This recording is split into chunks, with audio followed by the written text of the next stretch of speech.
We get to talk about what's happening here in the great state of Texas with our good friend Scott Braddock, editor of quorumreport.com. Scott, good morning. How are you today? Doing well, although I'm regretting the fact that I didn't buy any GameStop. Stop stock. Yeah. Stock, yeah. as they like to say. That's right. Yeah. That's right. To the moon. Did you see this kid in San Antonio? Yeah. He made, $3,200 after his mother bought him some stock in GameStop for $60 a couple of years ago. Yeah. Which is about a 5,000% return. That's not bad. I wish the old retirement account would perform that way. Yeah, exactly. That's not bad. Cool story for that kid. Let's talk about what's going to be happening tonight. The governor of our state will be delivering a primetime address, his State of the State address tonight. Yeah, and we're trying to figure out what he's going to say exactly. I don't expect a lot of surprises, but if you knew what they would be, then they wouldn't be surprises, right? Exactly.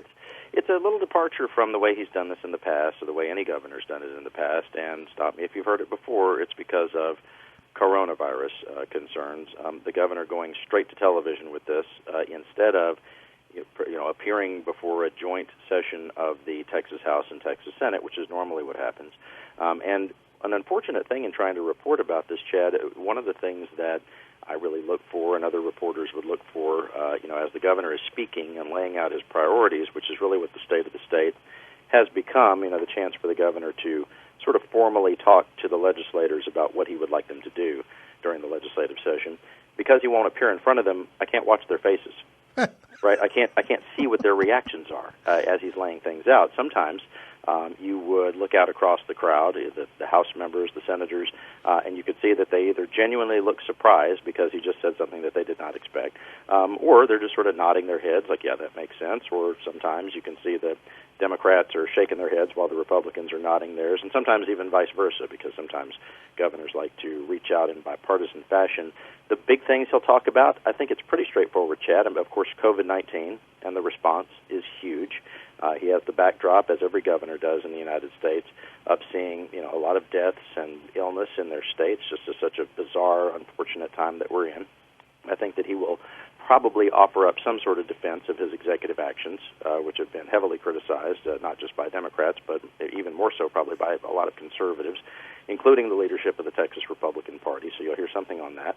I think he will talk about a conservative budget holding the line on various spending that the state plans to do over the next 2 years. As we've talked about here on the show, the tone of that has already been kind of turned down, the heat on that turned down a little bit because of what the comptroller had to say, which was that our economy was really coming back in the last half of last year, meaning that the fiscal picture for the state looks better than Glenn Hager, the comptroller, had expected back in July of last year, when he had talked about having as much as about a $4.6 billion deficit coming into this legislative session. Instead, what we have now is only about $1 billion deficit, and of course we have federal dollars coming in the form of COVID-19 response and relief, so that will help shore things up.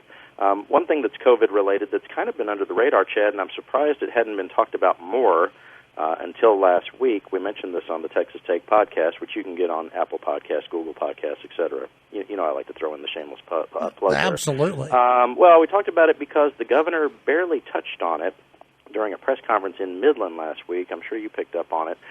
This idea of limiting the civil legal liability for businesses that have reopened during the pandemic. A lot of business owners are concerned that they're going to get sued because either their employees or people who patronize the businesses would claim in a lawsuit that they got COVID-19, they were infected at those businesses.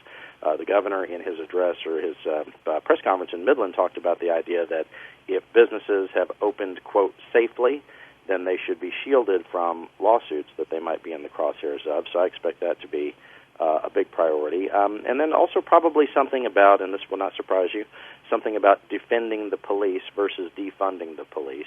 That's something he's talked about quite a bit in different press conferences. And, of course, you can expect the city of Austin to be directly in the political crosshairs of the governor. I would expect him to say something about the homelessness challenges in Austin, and also the way, on the police issue, the way that they, quote-unquote, defunded or diverted funding from their police department as well. And probably something on the budget, Chad, something about the state continuing to be committed to public education. I think that in looking at the budget numbers and in looking what the Speaker of the House, Dave Phelan, said last week about trying to preserve funding for school districts, even if a lot of them cannot even find some of the students who are supposed to be, attending classes. We've heard so much about students who have just gone missing during the pandemic. The Speaker last week said that if those districts have done all that they can to try to find those students, then he would want to preserve their funding. So it'll be interesting to see if the governor has anything to say about that. One other thing that I would add here is, usually you have seen this governor in his State of the State designate what his emergency items are for the legislature. Yeah. And emergency items, it's sort of a misleading term. It's not purposefully misleading, but people get the wrong idea. They're not really quote-unquote emergencies. It's just an exercise of power. Under Texas law, the governor can sort of give the green light to certain issues for the legislators to start working on. But I don't know that he's going to do a lot of that tonight, Chad, because the legislature's moving really slow. And they're moving slowly on purpose because of the COVID-19 pandemic. They've been meeting essentially every other week or every 2 weeks since they gavelled in January, and here we are in the second month, and I expect to, they're not even meeting this week, which is one reason that he won't be speaking in front of them. They'll come back later. I don't know that it's specifically because they're needing to or feel like they need to quarantine between, House and Senate floor sessions, but it's kind of the net effect of it, right? That they would go away for 2 weeks. If anybody was exposed to COVID-19 while they were on the floor of the House in their last floor session, they've got time to quarantine and recover if they need to. How big? Again, most of these are given, at around noon or lunchtime, while the session is going on. Most people don't watch. They either can't watch, they're at work.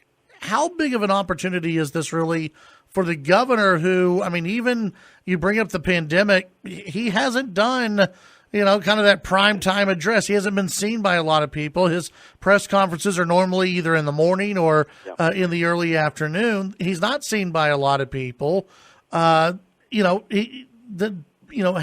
important is this for the governor to, also use this as, maybe a springboard, but also to maybe put some pressure on state lawmakers by reaching more eyeballs?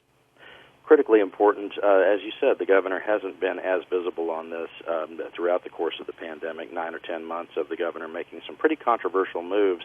And as I mentioned, I do expect to see some sort of I don't know if his office would agree with this, but some sort of a defense of the way he has handled the pandemic. And as we look out across the country, Chad, both Democratic and Republican governors have had to do some version of that, right? Because there's been no perfect response to the pandemic. How could there be?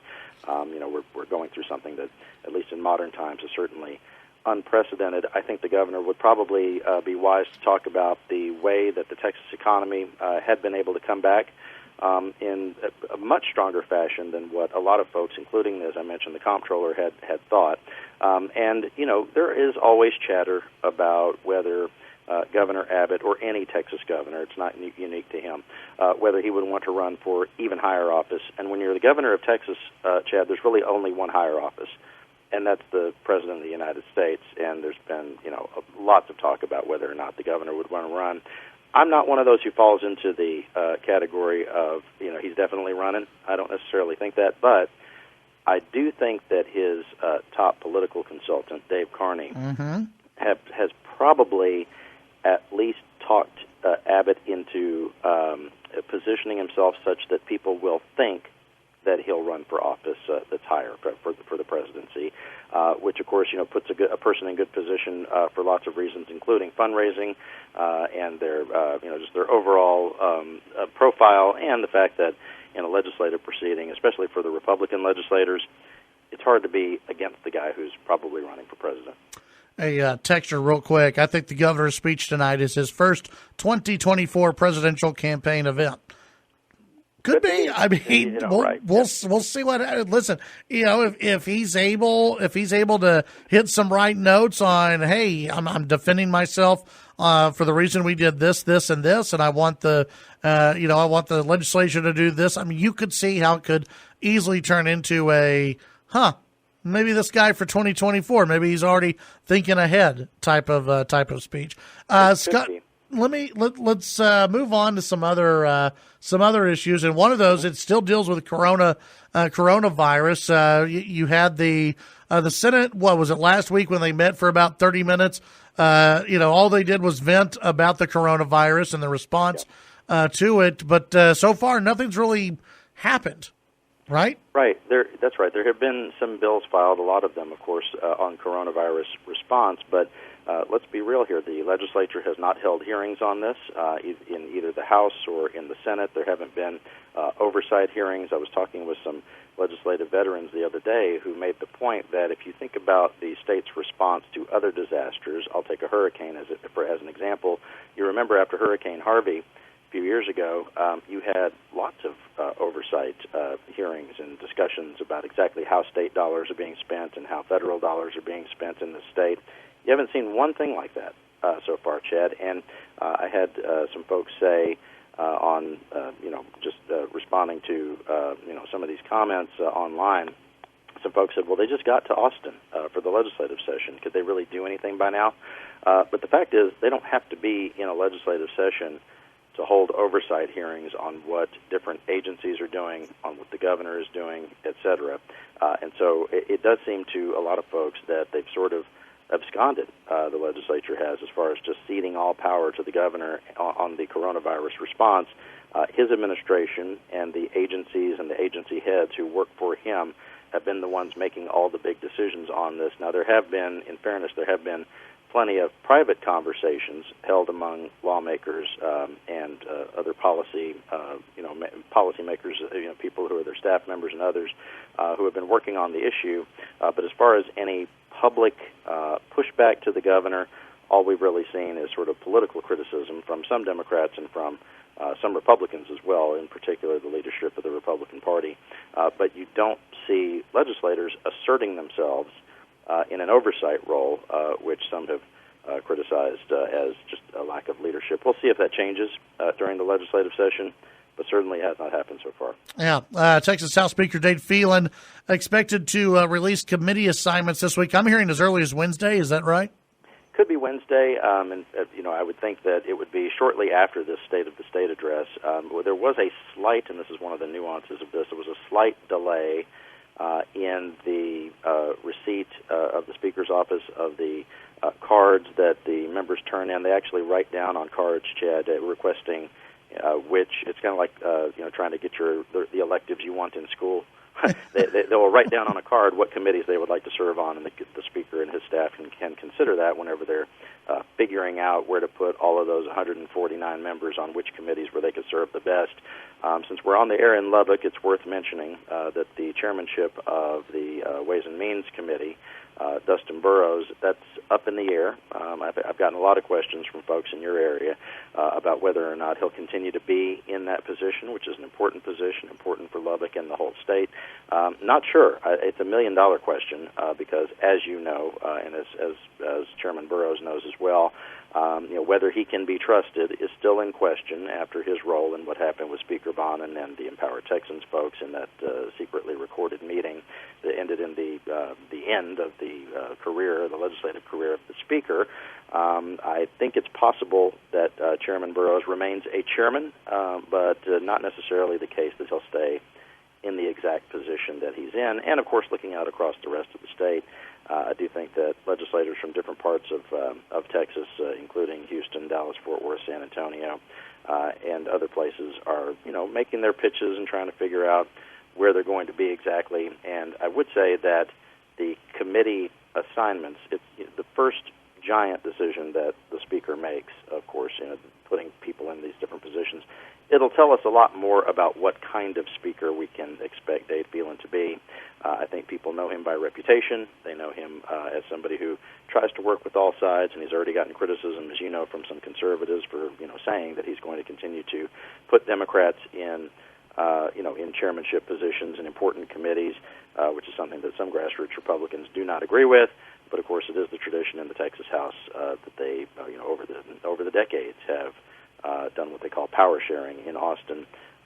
Some argue that, no, it ought to only be Republicans because we have Republican majorities. Others would say that because we have such a diverse state spread across 254 counties, about 30 million people across 2 time zones, that it does make some sense that in a body as diverse as 150 people, that there would be power sharing, which is unlike other states where in most other states they don't do that. Yeah. All right, Scott, running out of time. Tell folks what you'll be working on over at quorumreport.com. If you can't tune in for the speech or you want the analysis afterwards, we'll have it for you all at quorumreport.com this evening, and moving through the rest of the week, we'll be taking a look at what's going on in your state government in real time, as we always do. If you'd like to sign up for a subscription, you can do that right there on the homepage at quorumreport.com. Very good. Scott, as always, appreciate your time. Thanks, my friend. Talk soon. Have a good one. That's Scott Braddock, editor of quorumreport.com.